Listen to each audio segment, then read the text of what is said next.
Excuse me, is that phone? There's no phones allowed. Is that a phone? This is the PSATs.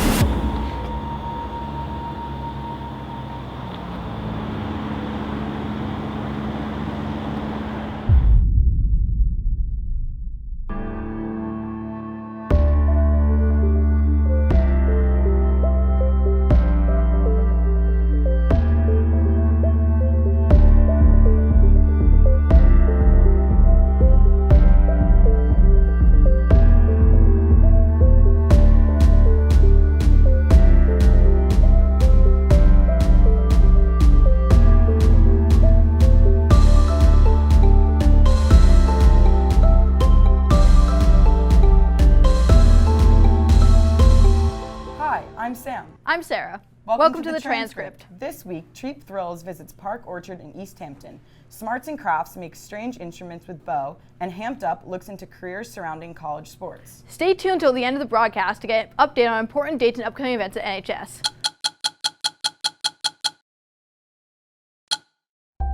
On Wednesday, President Trump defended his decision to pull U.S. troops from the Kurdish-held area of Syria and allow Turkish forces to invade the area. The president said that America's Kurdish allies are, quote, safe because Syria is protecting them. If Turkey goes into Syria, it is between Turkey and Syria. It is not our problem, end quote. Turkey's incursion has already killed dozens of Kurds and have allowed Russian forces to begin patrolling areas in Syria where U.S. troops were previously stationed. Michael McKinley will reportedly testify this week, speaking to Congress's impeachment committee behind closed doors. Following his surprising resignation as Mike Pompeo's senior advisor last week, McKinley is intimately familiar with the inner workings of the Trump administration. McKinley will reportedly tell Congress he saw career diplomats, quote, mistreated and their careers derailed for political reasons while serving under the president.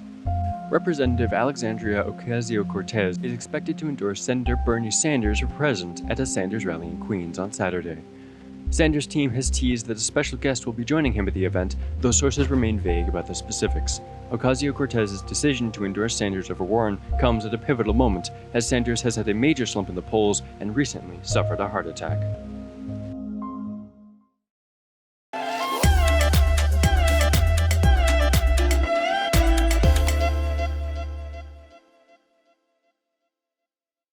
I'm Jamie. And I'm John. New England is now 6-0 after taking down the New England Giants 35-14 on Sunday night. It was hardly the blowout many experts predicted. New York was able to hang with the Patriots for most of the game. Defense was key element of the game as 14 points came directly from turnovers. Late in the fourth quarter, Kyle Van Noy picked up a Giants fumble and took it 22 yards for the touchdown. Tom Brady and the offense struggled to find their footing all night, but they were able to rush for 2 touchdowns. Next up for the Patriots is a Monday night game against the New York Jets. Thank you for watching.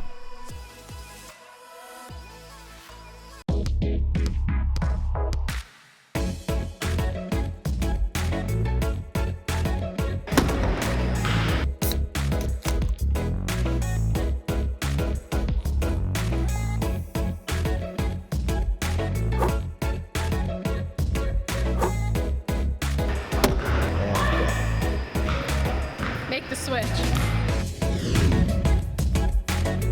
Y'all ready for this?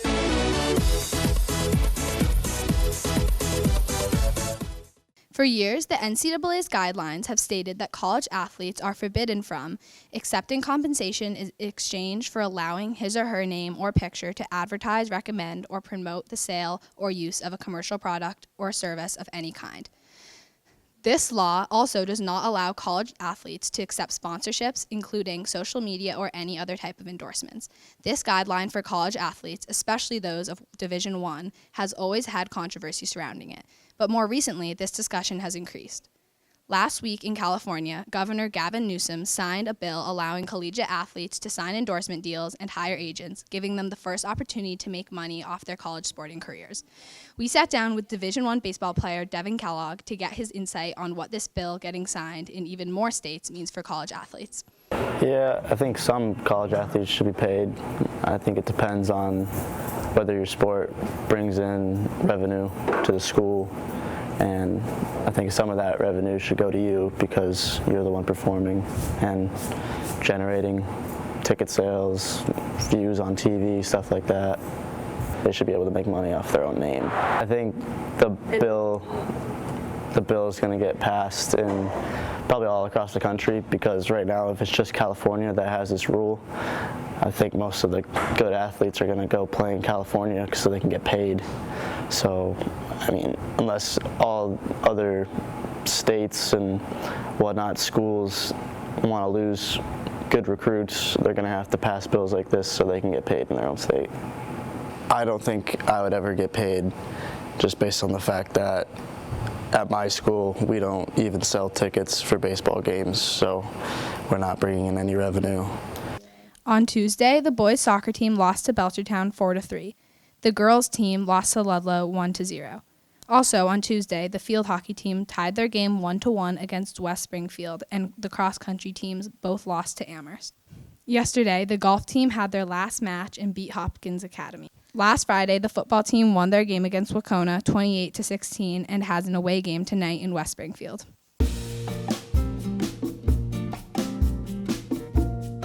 Hi, welcome to Smarts and Crafts. This week we're sitting down with Beau Flahive. What do you do here at the school, Beau? I am the chorus teacher here at the school. This week we're making instruments out of vegetables. I never intended to be a music teacher. Isn't that crazy? So my potato is really having a hard time. I'm never going to make it through this potato, but we'll try. Oh my God. Look. Should I use that knife? Look it, guys. This is scary. It's really scary. I don't know how to get this out. Oh my God. Out of school, I'm a runner. I've been running for a lot of years. I'm really old now with a million injuries, but I kind of hobble along, but I keep running and working out. I really love to work out, and I love sports. So I do that, and I love to cook. Oh yeah! Oh my God, this is exciting! Look! Look, everybody! It's really happening now. That's so gross. Yeah. You might need a little help there. That's really gross, huh? What were you like as a kid? Played in every kind of band that you could play in high school. It was rock bands, a million rock bands. But I also loved sports, you know. And there came a point where my coach said, you have to choose between music or sports. What sports did you play in high school? I was like track, like running, and then I was on the tennis team, and did a little field hockey. I started gigging in clubs when I was 15 years old. I was in one club, and I guess I was like 16, 17, and a bunch of my friends came.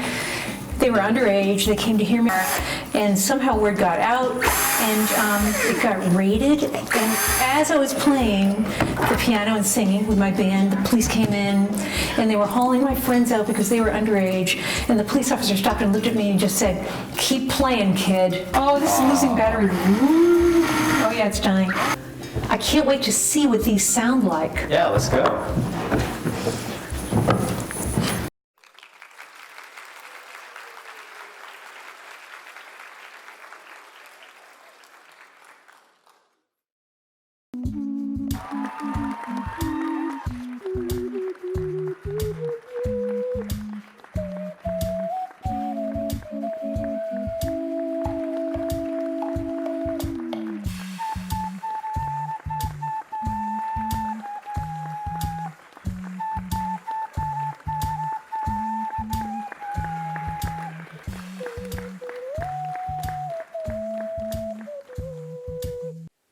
Today, we're here at Park Hill Orchard to check out some of the different things they have to offer.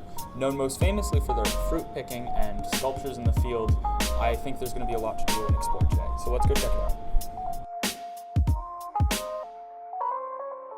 Hi, my name is Russell Brain. I'm the co-owner of Park Hill Orchard. So this farm was started in 1870, not long after the Civil War. It was a general farm like farms were back then.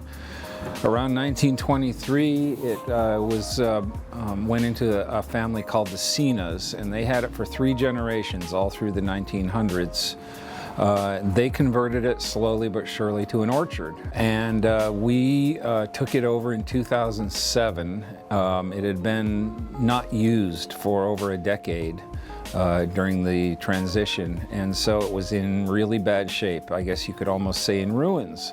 So it took us almost 10 years to get it back up and running again. When we got here, East Hampton was really blossoming. A lot of work had been done in previous decades to lay the groundwork for East Hampton to have a bit of a cultural renaissance. It went from almost all boarded up and abandoned downtown to a thriving downtown.